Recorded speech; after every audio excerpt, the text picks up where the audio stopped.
साथियों, स्वागत करती हूँ आप सभी का आपके अपने हेल्थ चैनल पर और मैं हूँ अनुपम सिंह। आज आप सभी से एक ऐसे टॉपिक पे बात करूँगी जो छोटी एज से लेकर बड़ी एज तक के लोगों में देखा जाता है। साथियों, वो है यूरिक एसिड की समस्या। अभी तक आप सभी ने सुना होगा कि प्रोटीन की वजह से यूरिक एसिड बढ़ता है। जब भी आप हाई प्रोटीन लेते हैं या प्रोटीन वाली चीज़ें ज़्यादा लेते हैं तो उसकी वजह से यूरिक एसिड बढ़ जाता है। जनरली डॉक्टर यही बताते हैं। लेकिन आज मैं आप सभी को उन हरी सब्जियों के बारे में बताने वाली हूँ जो कि आपकी यूरिक एसिड को बढ़ा सकते हैं।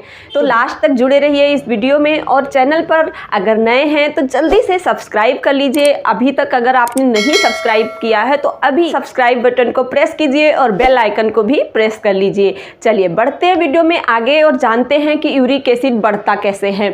इस वीडियो में सबसे पहले जानेंगे कि यूरिक एसिड कैसे बढ़ता है और यूरिक एसिड बढ़ जाए तो आपको कौन कौन से लक्षण दिखाई देंगे। उसके बाद उन सभी सब्जियों के बारे में बताने वाली हूं जो आपकी यूरिक एसिड बढ़ाएंगे और आप क्या कर सकते हैं जिससे आपको यूरिक एसिड की समस्या से छुटकारा भी मिल सकता है।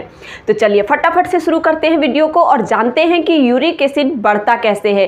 साथियों, जब भी हम सभी प्रोटीन युक्त खाद्य पदार्थ को खाते हैं और खाने के बाद जब उसका डाइजेशन होता है, डाइजेशन के दौरान एक प्यूरिन नामक पदार्थ बनता है। अगर डाइजेशन खराब है तो ये पदार्थ ज़्यादा मात्रा में बनता है और यही हमारे शरीर से बाहर नहीं निकल पाने की वजह से हमारे शरीर में इकट्ठा होता रहता है। धीरे धीरे ये प्यूरिन एक क्रिस्टल की तरह हो जाता है और यही जब हमारे शरीर के अंदर जोड़ों में जाके इकट्ठा हो जाता है तो उस जगह पे स्वेलिंग होने लगती है, दर्द होने लगता है। और यही प्यूरिन जब हमारे ब्लड में ज़्यादा होने लगता है, उसका फिल्ट्रेशन ठीक से नहीं हो पाता है तो शरीर में यूरिक एसिड की मात्रा बढ़ जाती है।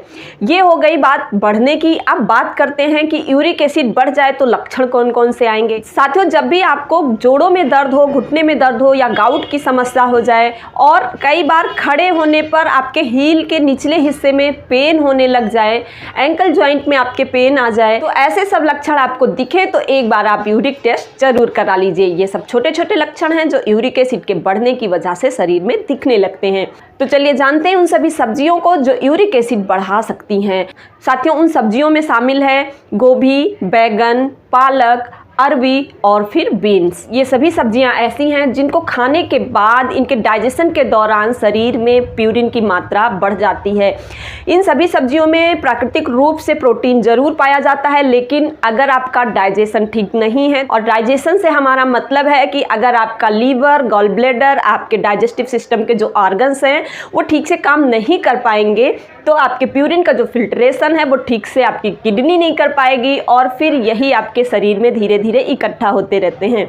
तो साथियों, सब्जियों को डाइट में शामिल करने से पहले इन पर एक बार नज़र जरूर डालीजिए। अगर आपको यूरिक एसिड की समस्या है तो इन सब्जियों को कम से कम खाने की कोशिश करें। तो साथियों, अगर आपका यूरिक एसिड बढ़ा हुआ है तो नंबर 1 आपको क्या करना है, तो आपको अपनी थाली से प्रोटीन को कम कर देना है। और सबसे ज़रूरी बात यह कि आपकी थाली में जो प्रोटीन आ रही है, ध्यान देना है फिर नेचुरल है या फिर आर्टिफिशियल है। अगर आपकी डाइट में आर्टिफिशियल प्रोटीन आ रहा है तो उसे आज ही बंद कर देना चाहिए। आर्टिफिशियल प्रोटीन साथियों आपकी मसल्स को ग्रो अप करने में मदद जरूर करती है, लेकिन उसका साइड इफेक्ट देखने को भी आपको जरूर मिल जाएगा। आर्टिफिशियल प्रोटीन का आपके यूरिक एसिड को बढ़ाने में बहुत बड़ा हाथ होता है।